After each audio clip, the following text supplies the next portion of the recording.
Hello and welcome to Restoring Our American Republic. I'm Chuck Benoit with The Nature of Things, where we're realigning God, government, and natural law so that we might, restore our American Republic.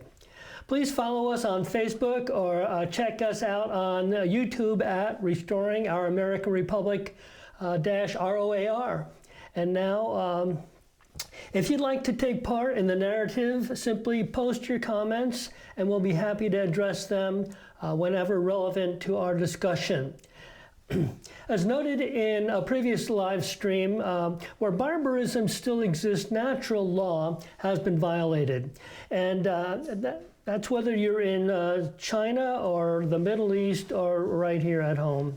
The absence of natural law leads to barbarism, and barbarism is the vehicle Democrats have attempted to use to bring their form of tyranny to America, Marxism.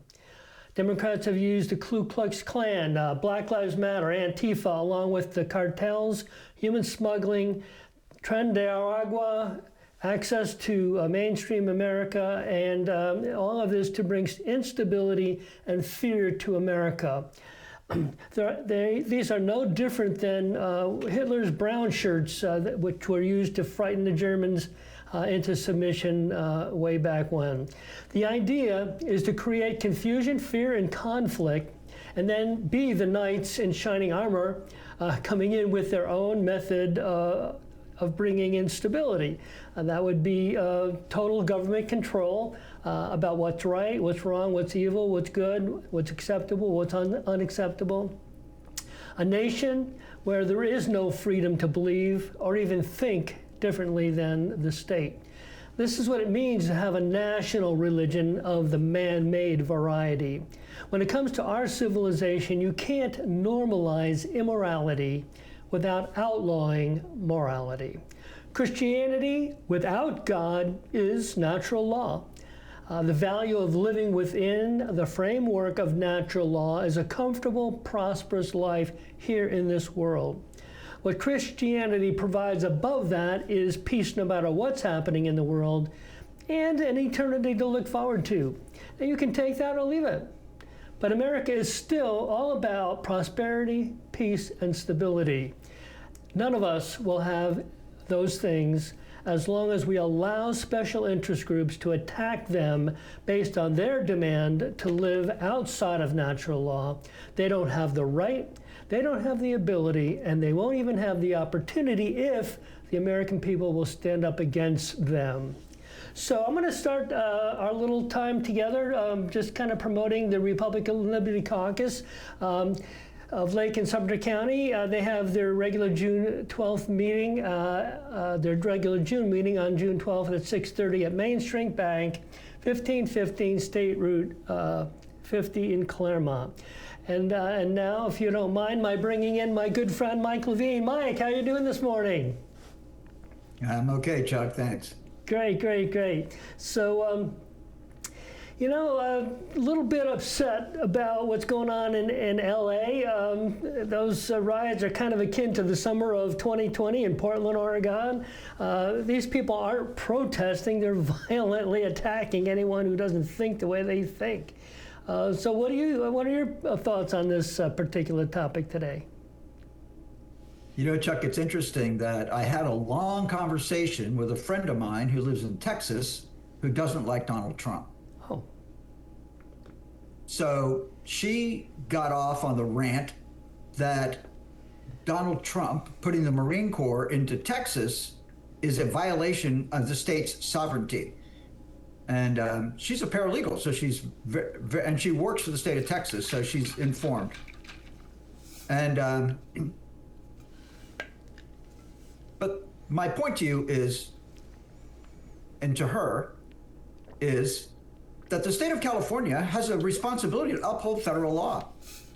So is the governor of the state of California empowered to refuse to enforce the law? So, for example, you could take that to Florida, and on a couple of occasions, attorney generals in the state of Florida refused to enforce the death penalty and things like that, and Ron DeSantis removed them from office, which I support. So the question becomes, When the governor of the state of Florida refuses to enforce federal immigration law, does the president of the United States have the power, the authority to remove him from office? I suggest that he does. If he doesn't, then Ron DeSantis in Florida has no power to remove attorney generals. And we know that he's done that, and we know that he's done it successfully. So I would suggest that the state of California has a responsibility to enforce federal immigration law and protect property and life and property in California. And I would suggest that Gavin Newsom begin to do that, Chuck. Yeah, well, it's funny, I can't help but look at, I'm coming a kind of a Bible Constitution kind of guy, but I go back to the Declaration of Independence, which talks about, our inalienable rights, and if you don't mind, I'm going to read that to secure these rights, governments are instituted among men, which is, the whole purpose of government is to secure our rights. But it goes on and it says this, that whenever any form of government becomes destructive of these ends, it is the right of the people to alter or abolish it. The people of California have a far more strong impetus to begin the idea of abolishing the Democrat Party, or even, for that matter, their governor himself.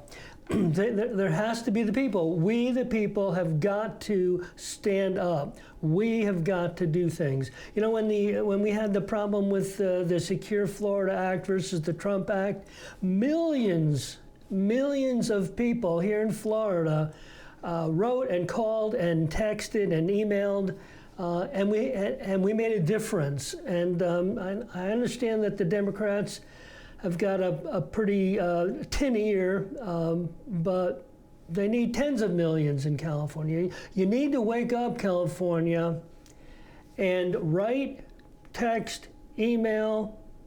You don't have to burn anything down. That's their side.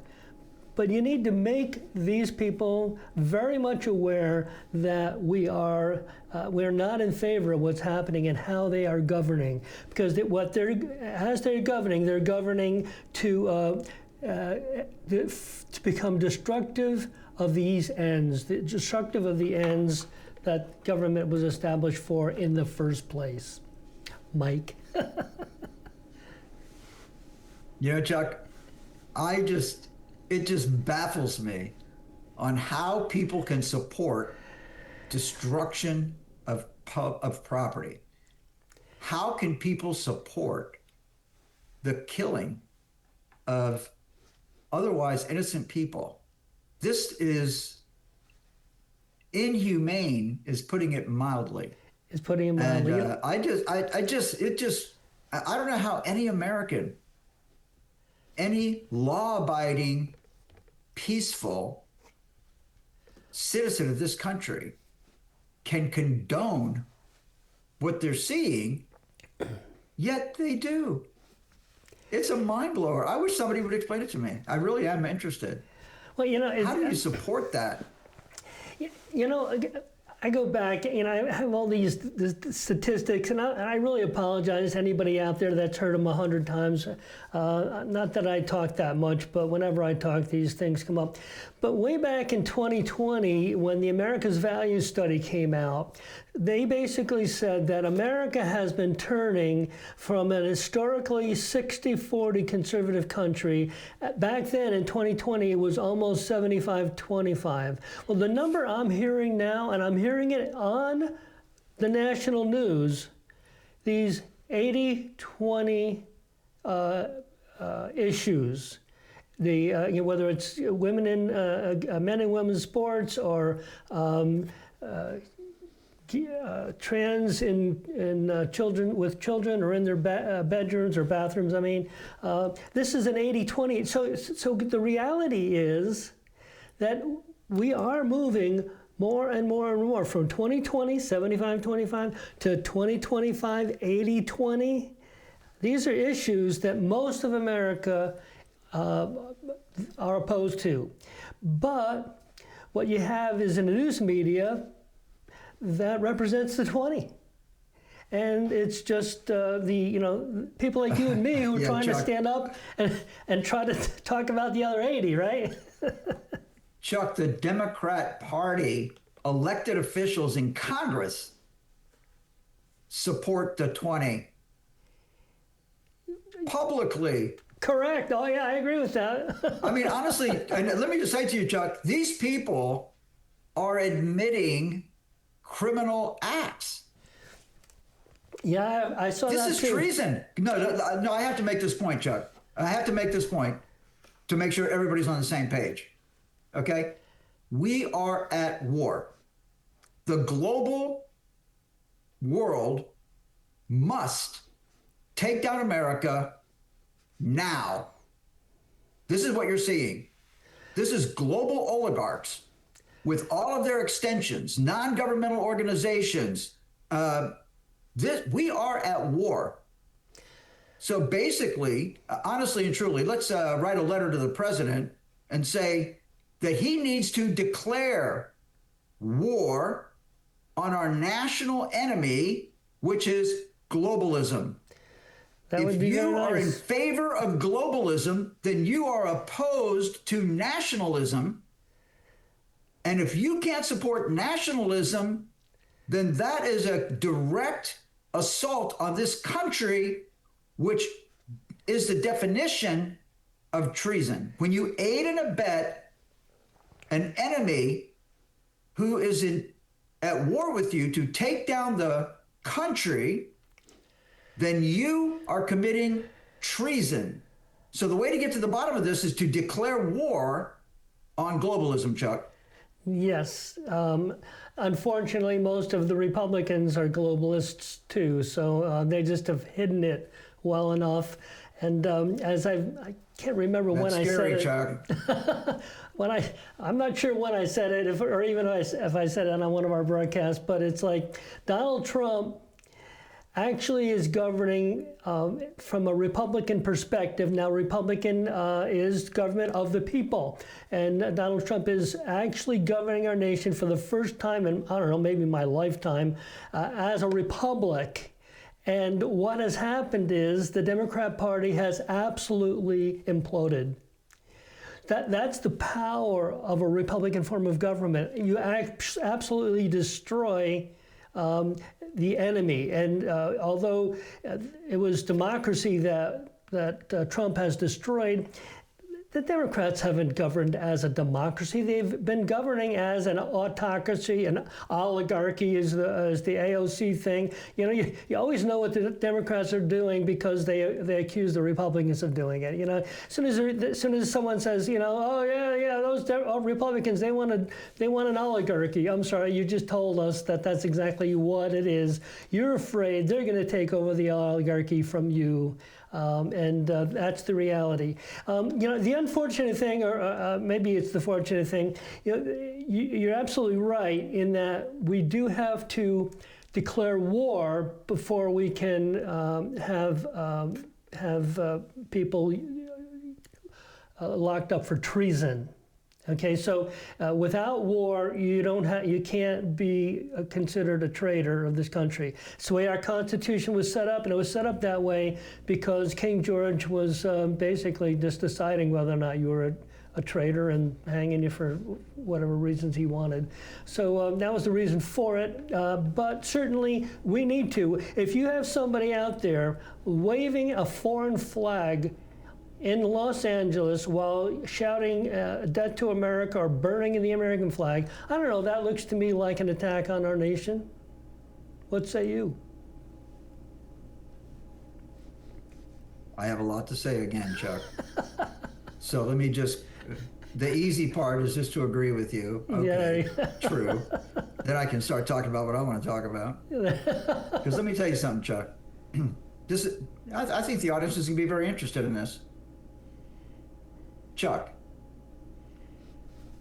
we have had Republican leadership at every level of government, in every Congress, in every state legislature, and in our county for sure, Lake County, Florida. And I'm just telling you, and Chuck, I'm really just done trying to appease these people.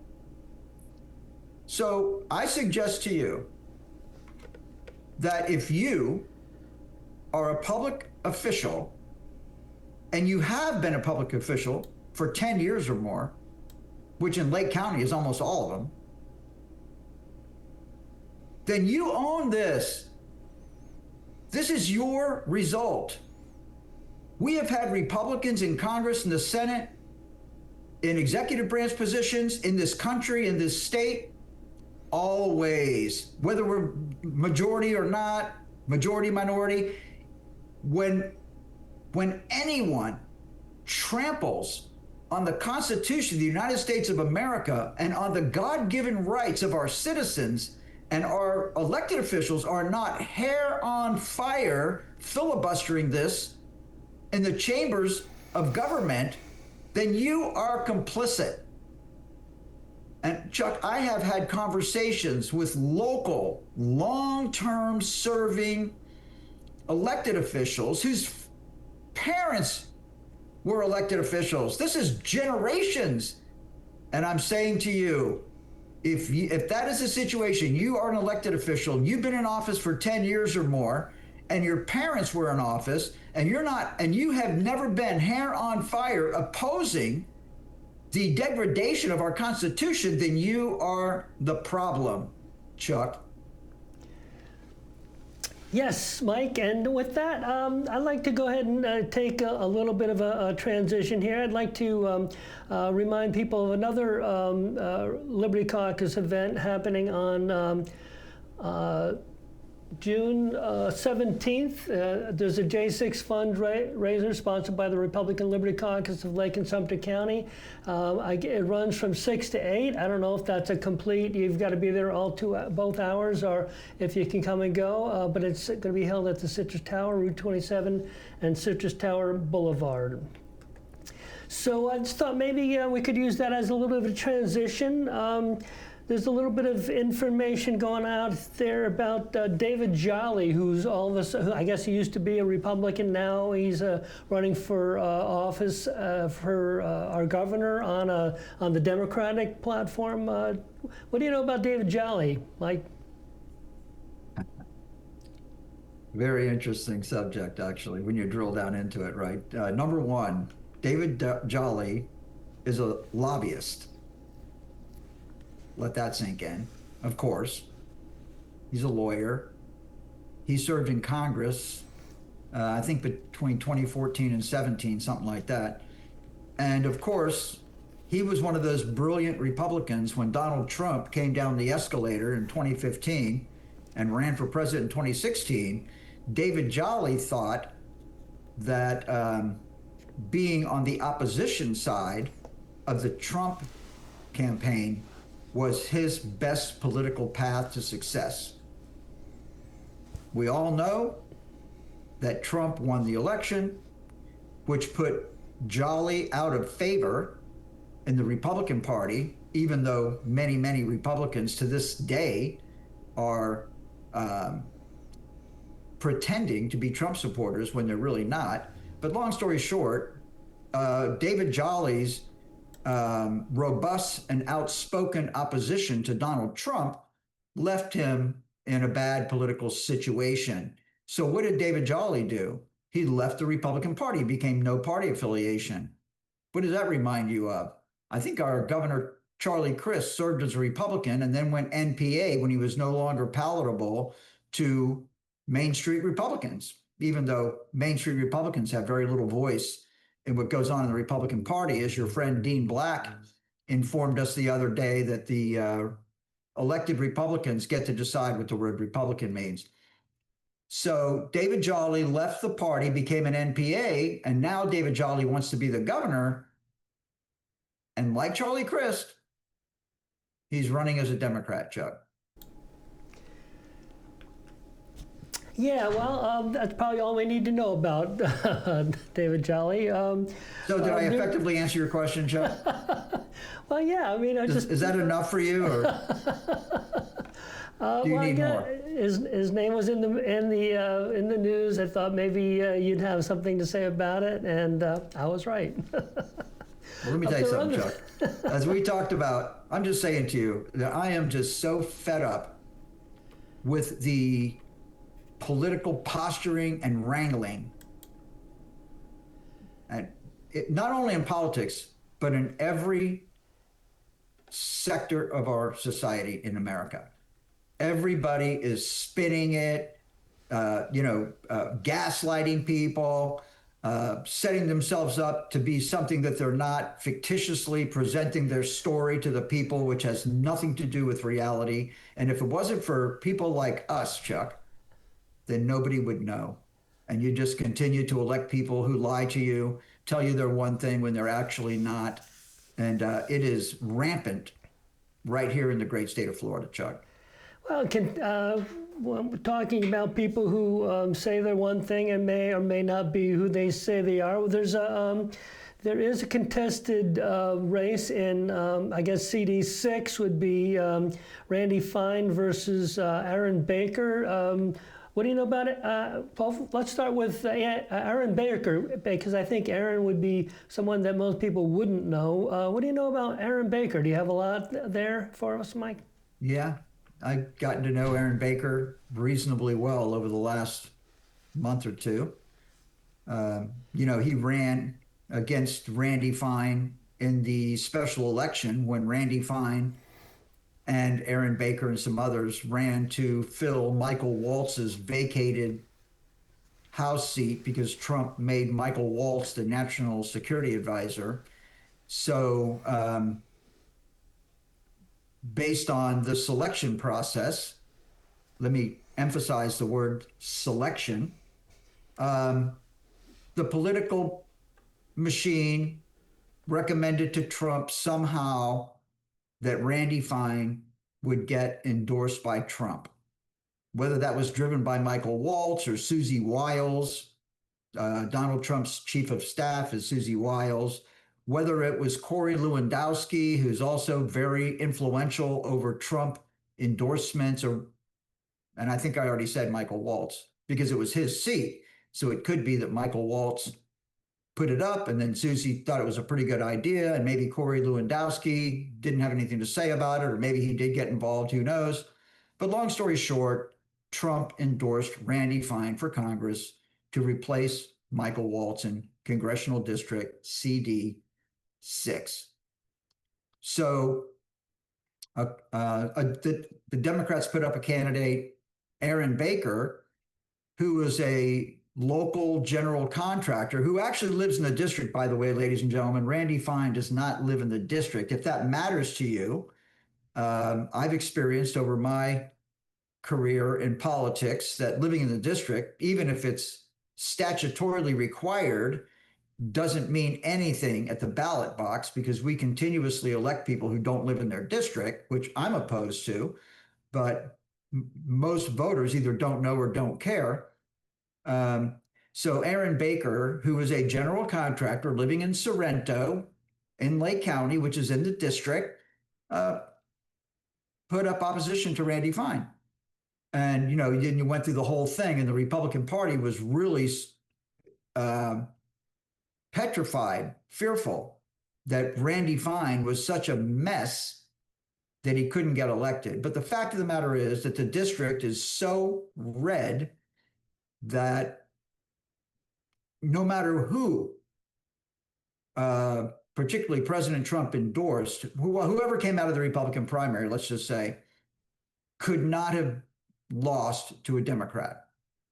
And as you and I know, and I think most of the viewers of this broadcast know, that you only get two choices when you walk into the ballot box in a general election. You get to elect the Republican or the Democrat.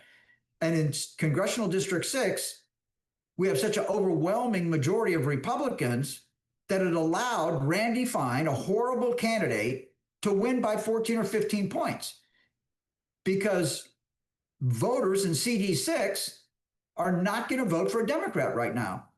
So, Randy Fine and the Republican Party and even the Trump administration, I would say, are celebrating. Oh, look at that. We were so concerned about Randy Fine losing to a Democrat, but at the end of the day, he won by 14 or 15 points, which means that voters just really don't have a good choice. That is the takeaway from what happened there. And Aaron Baker, Chuck, let me give this back to you for a minute and make sure that I don't just dominate this and leave you out of the conversation, but there is more that I can tell you about Aaron Baker. And I'll probably give you that opportunity in a second, but I just wanted to throw one more little thing up on the screen, because the RPF has a rule that the party can't endorse one Republican over another in a contested primary. So I'm just wondering what you had to say about this here. This is a voter registration. Well, Chuck, let me make this clear. Okay, according to Rule 8 in the Republican Party of Florida rules, Republicans can endorse one Republican over another in a primary, but you have to invoke Rule 8 of the Republican Party of Florida rules, which sets up the criterion under which Republicans can endorse in primaries. But what you're showing on the screen, Chuck, is electioneering. Okay? So the loyalty oath that is required for all Republican Executive Committee members says that you won't use your position in the Republican Executive Committee to the benefit or detriment of one Republican over another in a primary. And of course, the Republican Party of Florida is so out of touch with grassroots voters that they continuously strengthen this rule. So now they're saying, not only in your role as an executive committee member, but personally and at all, you cannot support one Republican over another in a primary. And if you want to do that, Dean Black, State Representative Dean Black, in our Lake County Republican Executive Committee meeting, told us that if we want to do that, we probably should just leave the REC. That's what he said, the Republican Executive Committee. If you want to support one Republican over another in a primary, you should leave the Executive Committee. So what is it that you just put on the screen, Chuck? You put on the screen a graphic that has Randy Fine's campaign material in it, which is a definition of electioneering. You just put that on the screen, and that was distributed by the Lake County Republican Executive Committee. And I'm sure if we brought this to the Republican Party of Florida, they would give it their blessing, because the Republican Party of Florida supports Randy Fine for Congress. So this is the hypocrisy that we live with, Chuck. I'm just going to reiterate how disgusted I am with it, at the risk of sounding angry. And I'll turn it back over to you. Yeah, so I think, unfortunately, I ended up muted here for a few seconds. I don't know if you noticed that, but yeah, I thought that was kind of odd myself, this whole idea that we're not supposed to be electioneering, we're not supposed to be choosing one over another, yet they managed to get it done. Not just choosing, Chuck, but supporting, advancing the interests of. I'm telling you something, Chuck. I'm a real estate broker, okay? And, we read contracts. Some of us do. Let me just preface that comment by not all real estate brokers read contracts, but I do. I'm kind of, inclined to study the paperwork. And what the Lake County Republican Executive Committee did, in just a basic, they're going to minimize the significance of it. Oh, we're just trying to round up some volunteers to help us on our voter registration drive over the 4th of July weekend, or whatever the case might be. And I just, I call that BS, Chuck. There you go, Mike. There you go. Well, we are kind of coming to the end of our 30-minute broadcast. Last week we went a little bit ahead, a little bit farther on. We did have one more topic we wanted to discuss, which was precinct strategy. We had Tom Vail of the Republican Liberty Caucus on talking about that a little while back. The real key here is for people who want to be involved in the political landscape beyond just being able to vote in a primary or vote in an election, they can actually join the REC as committee men and committee women, and that is that's a process, and it's actually an elected position. At this particular point in the term, they're elected by other other committee men and women who are already in the REC, but they can do that by. I don't think the county site has the right forms on it, but if anyone is interested, you can always just throw something in the comments, and I will get you a URL that'll take you to the current forms and the correct loyalty oaths and things like that. So just throw that in the comments section, and we'll get something to you. Any other comment on that, Mike? I want to tell the viewers that we are at war in the United States of America today, as indicated by what's going on in Los Angeles, California. I'm suggesting to you that the assault on life and property, if it's not checked now, and it's not. We've been saying this for years, ladies and gentlemen, and this is what we got. So now we have similar rioting and insurrection going on that we had in 2022, or whatever the dates were. But I'm saying to you that if you personally don't step up and do something, then this rioting, looting is coming to our neighborhood. I would highly recommend that you participate in Republican Liberty Caucus of Florida meetings. You participate in Florida Republican Assembly meetings, and most importantly, join the Republican Executive Committee in your home county, whether it's Lake, Orange, Seminole, whatever the county is, no matter where you are in the country. Ladies and gentlemen, it's critical. And I know I'm an old guy, and I've never experienced war in my territory. And I just want you to know, as Americans, that this is not only possible, but probable if we don't stop it now, Chuck. Mike, appreciate that. And again, if you're at all interested in joining the REC here in Lake County, we do have the forms available. They're not, I don't believe, on the website, the new ones anyway. So if you'd like to get those forms, just give us a call. Well, we're going to shut this down today. It seems to me like we have a visitor here coming up. No, not yet. Yes, we do. In a couple, on Thursday, we're going to have Bob Grenier. Give us a quick comment on Bob, and then we'll shut her down. Yeah, Bob's an amazing guy. He's been serving on the Taveri City Council for a long time. He served many terms on the City Council. He did take a step away for a while and decided to run again in 2024 and was elected. So he's a city councilman in District 1 who has a long history. I want to say 20 years. Don't hold me to it, but I believe he's been on the City Council for cumulatively for about 20 years. So he definitely knows what's going on in Taveri's. And he's also a historian on Lake County and has published several books. I think it's 13. I think he's working on his 14th book. So he's a historian and he's engaged in politics.